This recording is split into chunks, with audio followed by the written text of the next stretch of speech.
Good afternoon বন্ধুরা। তো আজকে রেডি সেডি হয়ে বেরিয়ে যাচ্ছি বাপের বাড়ির উদ্দেশ্যে। একটা কাজের জন্য যাচ্ছি, খুবই দরকারি।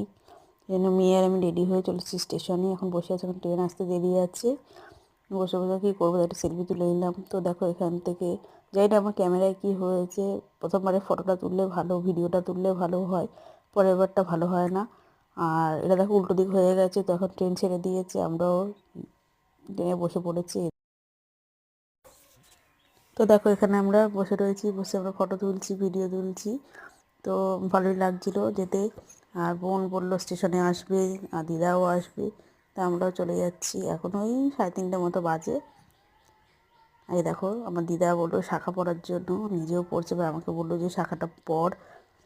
আমি বলছি না না, শাঁখা এখন পরবো না, পুজোর সময় শাঁখা পরবো। এমনি তো মেয়েকে মানে মেয়েকে নিয়ে এত ব্যস্ত হয়ে থাকি, এবার কখন শাঁখা বেড়ে যাবে।